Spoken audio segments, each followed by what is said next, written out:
അസ്സലാമു അലൈക്കും, welcome back to my channel. അപ്പോൾ ഇന്നത്തെ വീഡിയോയും ഒരു അച്ചാറിൻ്റെ റെസിപ്പി ആയിട്ടാട്ടോ വന്നിട്ടുള്ളത്. കഴിഞ്ഞ വീഡിയോ നമ്മൾ ചെയ്തതും ഒരു അച്ചാറിൻ്റെ റെസിപ്പിയാണ് കേട്ടോ. ഈ ഒരു വീഡിയോയുടെ മുന്നിട്ട വീഡിയോയും അച്ചാറിൻ്റെ റെസിപ്പിയാണ്. അത് കാണാത്തവർ നമ്മൾ ചാനലിൽ ഇട്ടിട്ടുണ്ട്.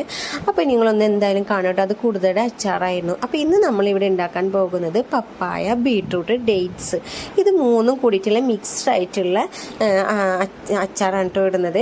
അപ്പോൾ നമ്മൾ ഇത് പപ്പായൊക്കെ കട്ട് ചെയ്ത് വെച്ചിട്ടുണ്ട് കേട്ടോ. അപ്പോൾ പപ്പായ കട്ട് ചെയ്ത് വെച്ചത് നമ്മൾ അച്ചാർ പിക്കിൾ പൗഡറിൽ ഒന്ന് മിക്സ് ചെയ്തിട്ട് ഒരു 50 മിനിറ്റ്സോളം ഒന്ന് ആദ്യം വെക്കും കേട്ടോ. അതങ്ങനെ എടുത്ത് വെച്ചതിന് ശേഷം കേട്ടോ നമ്മളിത് അച്ചാർ ഉണ്ടാക്കാൻ പോവുകയാണ്. അതിന് നമ്മൾ ചട്ടി ചൂടാക്കിയതിന് ശേഷം കുറച്ച് എണ്ണ, ഞാനിവിടെ എണ്ണ കേട്ടോ എടുത്തിട്ടുള്ളത്. എണ്ണയിൽ കുറച്ച് കടുക് പൊട്ടിച്ചെടുത്തിട്ട് നമ്മൾ ജിഞ്ചർ ഗാർലിക് പേസ്റ്റ് ഇട്ട് കൊടുക്കുക. എന്നിട്ട് നന്നായിട്ട് ഒന്ന് വഴറ്റിയെടുക്കണം കേട്ടോ. ഈ ഒരു ജിഞ്ചർ ഗാർലിക് പേസ്റ്റ് ഒരു ബ്രൗൺ കളർ ആവുന്ന വിധത്തിൽ നന്നായിട്ട് വഴറ്റിയെടുക്കുക. ഇതിലോട്ട് ലേശം ഒന്ന് ഉപ്പിട്ട് കൊടുത്താലും കുഴപ്പമില്ല കേട്ടോ.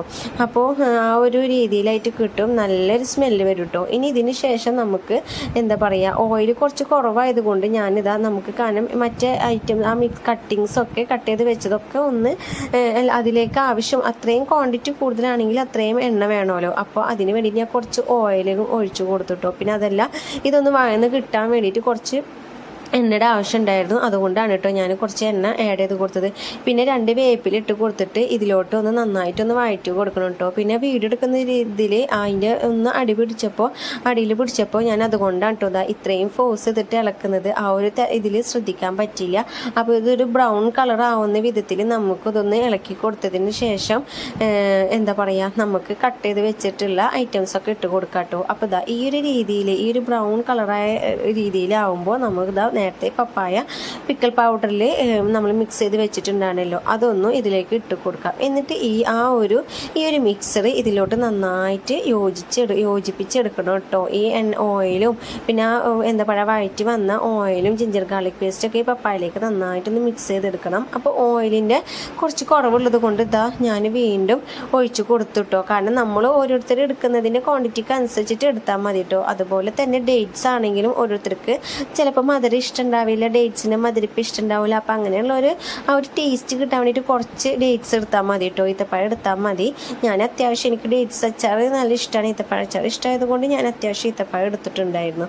പിന്നെ ഞാനിവിടെ അച്ചാർ പൗഡർ ആഡ് ചെയ്തത് കൊണ്ട് തന്നെ മുളക് പൊടി യൂസ് ചെയ്യുന്നില്ല കേട്ടോ. അപ്പോൾ അച്ചാറിൻ്റെ പൗഡറാണ്, അച്ചാർ പിക്കിൾ പൗഡറാണ് കേട്ടോ ഞാനിവിടെ ഇട്ട് കൊടുത്തിട്ടുള്ളത്. 2 ടീസ്പൂൺ പിക്കിൾ പൗഡറും 1 ടീസ്പൂൺ മഞ്ഞൾപ്പൊടിയും ഇട്ട് കൊടുത്തിട്ടുണ്ട്. പിന്നെ അതിന് ശേഷം നമുക്ക് മറ്റേത് കട്ട് ചെയ്ത് വെച്ച ബീട്രൂട്ടും അതേപോലെ തന്നെ ഈത്തപ്പഴം ആഡ് ചെയ്യാം കേട്ടോ.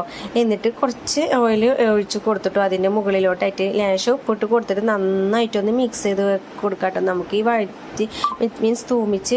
വഴറ്റി വെച്ചല്ലോ ആ വെളിച്ചെണ്ണയും ആ വഴന്ന് വന്നതിലേക്ക് ഇതെല്ലാം ഒന്ന് മിക്സ് ചെയ്ത് വെക്കണം കേട്ടോ. ഈ പൗഡറൊക്കെ ഒന്ന് ആഡ് ചെയ്തിട്ടുണ്ടായിരുന്നില്ല, അതൊക്കെ ഒന്ന് മിക്സ് ചെയ്തിട്ട് എടുക്കണം. അപ്പോൾ ഒരു ലേശം ഉപ്പിൻ്റെ കുറവുണ്ടായിരുന്നു. അപ്പം ഞാൻ കുറച്ച് ഉപ്പിട്ട് കൊടുത്തിട്ട് ഈ ഒരു രീതിയിലായിട്ട് നന്നായിട്ടൊന്ന് ഇളക്കി കൊടുക്കണം കേട്ടോ. കാരണം ഇതൊന്ന് ആ ഒരു ചൂട് മീൻസ് നമ്മൾ സ്വർക്കൊന്നും ഒഴിച്ചു കൊടുക്കാതെ ഈ ഒരു ചൂടിൽ തന്നെ അതൊന്ന് നന്നായിട്ടൊന്ന് വെന്ത് കിട്ടാൻ വേണ്ടിയിട്ട് നന്നായിട്ടൊന്ന് ഇളക്കി കൊടുത്തിട്ടോ. കുറച്ച് ടൈം അങ്ങനെ വെച്ചപ്പോൾ ഈ ഒരു രീതിയിലായിട്ട് കിട്ടിയിട്ടുണ്ട്. ഇനി നമുക്ക് സ്വർക്കം ഒഴിച്ചു കൊടുക്കാം. അപ്പം കുറച്ച് സ്വർക്കം ഒഴിച്ച് കൊടുത്തിട്ടുണ്ട്. ഈ സുർക്കയിൽ കിടന്നിട്ട് ഒന്ന് ബോയിൽ ചെയ്തെടുക്കണം. ആദ്യം ഒന്ന് മിക്സ് ചെയ്തെടുക്കണം കേട്ടോ. എല്ലാ സൈഡും ഒന്ന് ഇതിലോട്ടൊന്ന് മിക്സ് ചെയ്തെടുക്കുകയാണ്. ഇനി നമുക്ക് ബോയിൽ ചെയ്യാൻ വെക്കാം കേട്ടോ. അപ്പോൾ കുറച്ച് ടൈം ബോയിൽ ചെയ്യാൻ വെക്കുകയാണെങ്കിൽ ഈ സുർക്കയുടെയും പിന്നെ അതേപോലെ തന്നെ കുറച്ച് ഉപ്പിൻ്റെ ഒക്കെ രസം ഒന്ന് പിടിച്ച് വരും. അപ്പോൾ അതിന് വേണ്ടിയിട്ടാണ് നമ്മൾ ഒന്ന് ബോയിൽ ചെയ്യാൻ വെക്കുന്നത്. അപ്പോൾ ഇനി നമുക്ക് ബോയിൽ ചെയ്യാൻ വെക്കാം. അങ്ങനെ ഈ ഒരു രീതിയിലായിട്ട് ബോയിൽ ചെയ്ത് വന്നിട്ടുണ്ട്. അപ്പം നമ്മുടെ അച്ചാർ ഇവിടെ റെഡി ആണ് കേട്ടോ. അപ്പോൾ നല്ല ടേസ്റ്റുള്ള സംഭവമാണ്. ഡേറ്റ്സ് ഒക്കെ ഇട്ടത് കൊണ്ട് നല്ല ടേസ്റ്റ് ഉണ്ടായിരുന്നു കേട്ടോ. എനിക്ക് നല്ല എൻ്റെ ഫേവറേറ്റ് ആയിട്ടുള്ള അച്ചാറാണ് കേട്ടോ. ഇതിൽ ക്യാരറ്റും കൂടി ആഡ് ചെയ്തിട്ടാണ് നോർമലി നമ്മൾ ഉണ്ടാക്കാറ്.